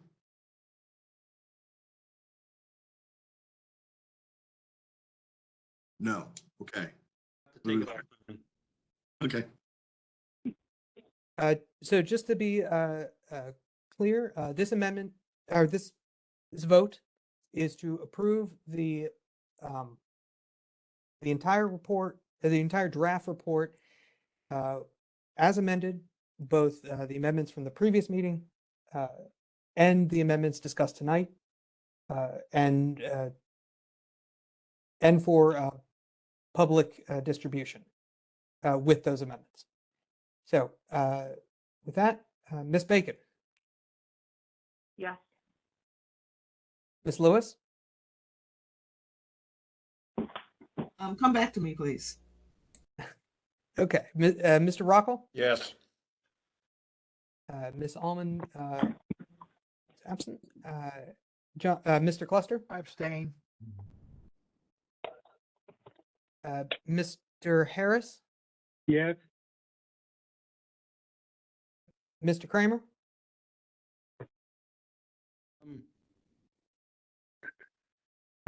Yes. Mr. Mayhew, Yes. Ms. Brophy, Yes. Mr. Campbell, Yes. and Mr. Dorsey. Yes. All right, by an 8-vote majority, the report as amended is approved. And there we go. Thank you so much, members. Thank you so much, staff. Appreciate all of you. The dentist was probably a little bit a little bit more enjoyable than what this was, but we got through it. So I assume it'll be posted on the website next day or so. Yes. So my task, pretty much my only task from here until the end of business tomorrow, is to get the amendments incorporated and get it on the website. Okay. For the one more piece of business and then we'll close. So we have the 2 public hearings, one on the 14th, one on the 20th. Not expecting members to show up to both. If you do want to show up to both, then great. That's fantastic. My plan is to show up to one and have my vice chair show up to the other one. Because I have a daughter who has a play one of those nights. So there you have it. So if you wouldn't mind, let's kind of coordinate between the group about maybe we have half covering one, half covering the other one. or whatever you can let us know. Maybe let staff know which ones you can cover. Let's do that, staff. Maybe send out an email seeing who can cover what night. Emily? Thank you. Just a quick question. Do we need a quorum, Adam, at each one, or is half and half like Mr. Campbell suggested? Is that sufficient? I don't think we need a quorum because it's not a public hearing. I mean, it's not a hearing and it's public input, but it's not mandated that there needs to be a quorum. Adam, I'll leave that up to you. Sorry, I'll shut up.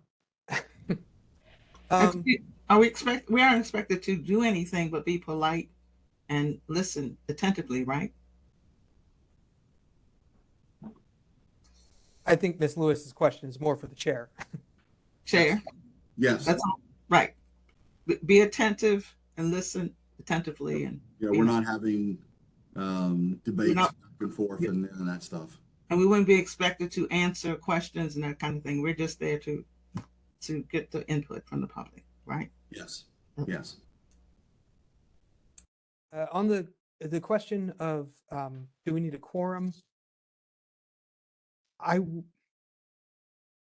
To make me feel better, it would be good if we had a quorum, which is 6 members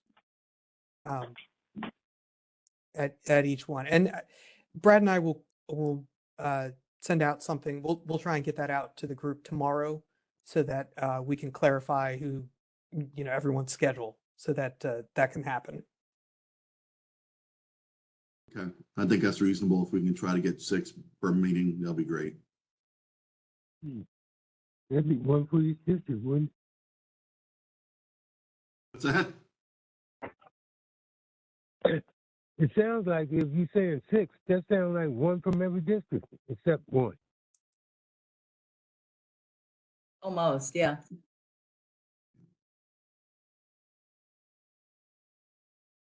All right, thank you all again. Can I get a motion to adjourn? So moved. Motion to All right, thank you. Good night. Good night. Thanks. Hey, I don't